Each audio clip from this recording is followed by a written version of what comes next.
ہمارے اکابر میں اللہ رب العزت نے کئی لوگوں کو خوب مال سے نوازا. سیدنا عثمان غنی رضی اللہ تعالی، اللہ رب العزت نے ان کو مال بھی خوب دیا اور انہوں نے اللہ کے لیے اس کو استعمال بھی خوب کی. چنانچہ مشہور ہے کہ مدینہ طیبہ میں پانی کی کمی تھی. ایک کنواں تھا جو یہودی کا تھا اور وہ پانی بیچتا تھا. لوگوں کو بڑی تنگی تھی کہ کہاں سے پیسے لائیں پانی خریدنے کے لیے. عثمان غنی لان اس کے پاس گئے، بھائی کنواں بیچ دو. اس نے کہا میں کیوں بیچوں، مجھے تو پیسے ملتے ہیں، پانی بیچتا ہوں. بھائی منہ مانگی قیمت لے لو. اس نے کہا نہیں، میرا بزنس. عثمان غنی لانو بھی بزنس مین تھے. فرمانے لگے کہ میں تجھے ایک مشورہ دیتا ہوں اگر تجھے اچھا لگے. کیا؟ فرمانے لگے کہ پوری قیمت جو تمہاری سمجھ میں آتی ہے وہ بھی لے لو اور آدھا پانی مجھے بیچ دو، آدھا آپ رکھ لو. اس نے سوچا ہاں تو بہت اچھی بات ہے کہ پیسے بھی پورے مل گئے جو میں چاہتا ہوں، اور ایک دن میں نکالوں گا، ایک دن یہ نکالیں گے، کوئی بات نہیں، میں پھر بیچوں گا. لو جی، عثمان غنی لانو نے اس کو پیسے دے دیے اور ایک دن خود نکالنے لگے، ایک دن وہ نکالنے لگے. چند دن جب ہر چیز سیٹل ہو گئی، عثمان غنی لانو نے اعلان کروا دیا کہ میری باری کے دن جو پانی بھرے گا مفت پانی بھر کے لے جائے. اب لوگوں کو ایک دن پانی مفت ملنے لگا تو پیسے سے کون خریدے؟ سب لوگ مفت والے دن آ کے بھرتے اور دوسرے دن انتظار کر لیتے. چند دنوں میں یہودی کے پاس گاہکی کوئی نہیں. پھر وہ آیا کہ جی میں اپنا باقی آدھا حصہ بیچنے آیا ہوں. تو عثمان غنی لانو نے اس کو کچھ اور پیسے دے کر وہ باقی بھی خرید لیا اور اللہ کے نبی صلی اللہ علیہ وسلم کی خدمت میں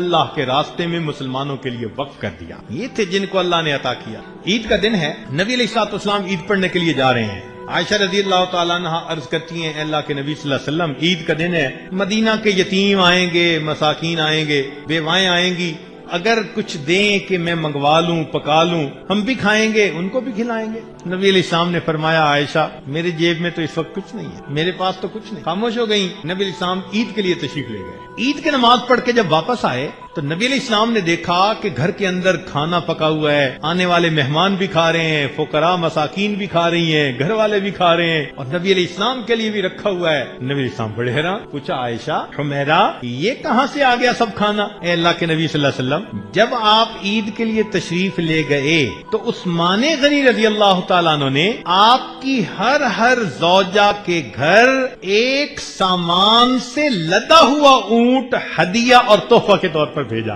ہر ماں کے گھر ام المومنین تھی نا، تو اس سامان میں سے ہم نے پکایا، ہم بھی کھا رہے ہیں اور آپ کے لیے بھی کھانا موجود ہے، کھائیے.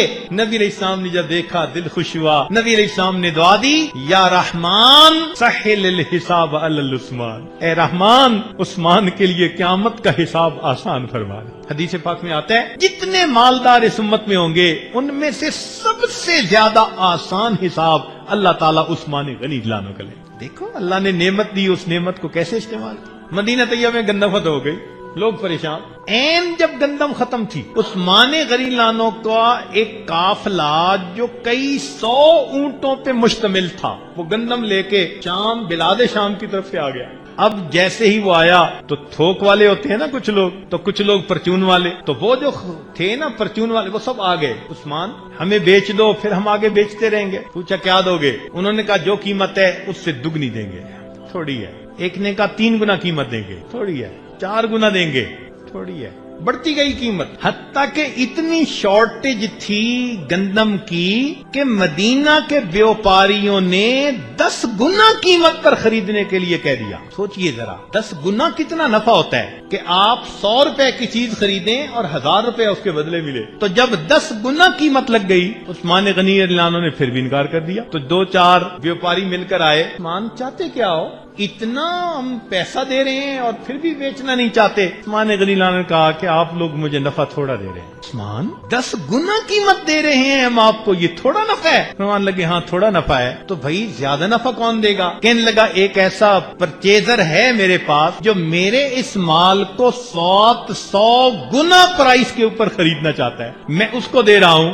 چنانچہ انہوں نے سینکڑوں اونٹوں کا غلہ اسی وقت مسلمانوں میں تقسیم کر دیا. چونکہ اللہ رب العزت فرماتے ہیں کہ ایک دانے کو 700 دانہ بنائیں گے ہم. تو فرمایا میرے پاس ایک ایسا پرچیزر ہے جو میرے مال کو 700 گنا پرائس پہ خریدے گا 700 ٹائم. اور انہوں نے پوری کی پوری گندم مدینہ کے لوگوں میں تقسیم کر. تو اللہ رب العزت جن کو یہ نعمت دیتا ہے وہ اس نعمت کے ذریعے پھر اللہ کا قرب بھی پاتے ہیں اور جنت کے درجے بھی پاتے ہیں. یہ ذہن میں رکھنا، ہماری ضرورت صرف یہاں نہیں ہے میرے دوستو. یہاں تو ہم 70 80 100 سال ہیں نا، اور آگے تو ہمیشہ ہیں. تو بزرگ فرماتے تھے کہ جتنا یہاں رہنا ہے اتنا یہاں کے لیے کوشش کر لو، اور جتنا آگے رہنا ہے اتنا آگے کے لیے کوشش۔ اللہ تعالیٰ جس بندے کو دنیا کا سیٹھ بنائے، لازماً اسے کوشش کرنی چاہیے کہ اے اللہ میں تیرے نیک کاموں میں خرچ کرتا ہوں، تو مجھے جنت کا بھی سیٹھ بنا دے۔ کیوں نہیں خرچ کرتا؟ اس لیے کچھ لوگ مالدار ہوتے ہیں اور کچھ مال کے